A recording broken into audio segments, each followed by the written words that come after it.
Hi, it's Cynthia Macluskie with Autism Society, and I'm going to attempt to answer one of the hardest questions and the most common questions we get, which is where in the valley should we move to, or which district should we pick? So let's get started. So Phoenix is very different than a lot of places. We are, some people would call us sprawling. We're more like LA than we are like San Francisco or New York or Boston, which are built up. So you can drive from one part of the valley to the other, and it can take you an hour, hour and a half, 2 hours, depending on where you're going and what the traffic's like. So we're a very big place. So let's just break it down. The West Valley is newer.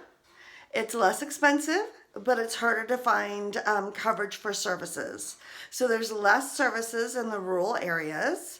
So you want to think about that. If you pick a rural area, it's usually maybe prettier or less expensive, but it does make it harder to get services and may require that you drive a lot more to get those services. So then the closer into the valley that you get, like the closer to Phoenix, the easier it is to get services. So popular places that are considered pretty close into Phoenix are Gilbert, Mesa, Tempe, Scottsdale, Phoenix, Paradise Valley, that kind of area. The places that are considered more rural are Prescott, Buckeye, Maricopa, Queen Creek. Those require quite a lot more driving usually. So let's talk about districts. What district is the best district? Who knows? I mean, simply, it's just impossible to answer. And even if I answered it, it might be true today, but it might not be true tomorrow. The fact of the matter is, it just depends on the parent, the child, the teacher, the principal, the special ed director, and all of those things change yearly for everybody. So even if I said a district, that person could leave tomorrow and it would make this irrelevant. So this is what I suggest you do. Really sit down and think about your child. What are their gifts? What are their weaknesses? What kind of teacher do they need? What kind of classroom do they need? And then just start interviewing schools.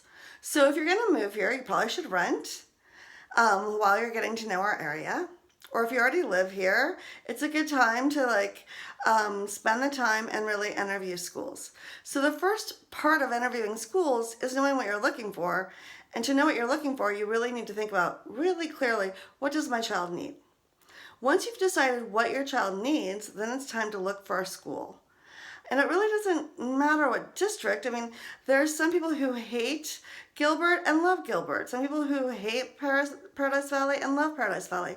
For every parent I have that hates a school, I have another parent that loves a school. So it's so individualized. Now, if you live here and you enroll your child into a public school, one of the great things is that your child can qualify for the Empowerment Scholarship.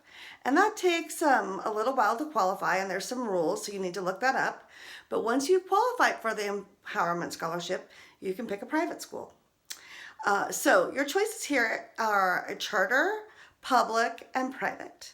So once you've written your list of what you think your child needs and you start calling around or discussing with the school district what you think is important for your child, the next thing is to do a tour. And make sure when you tour that you're really taking notes and thinking about your child, is this a good fit? Then, if it's a public school, sometimes you can do this, not always, but if it's a private school, most private schools will let your child do a shadow day.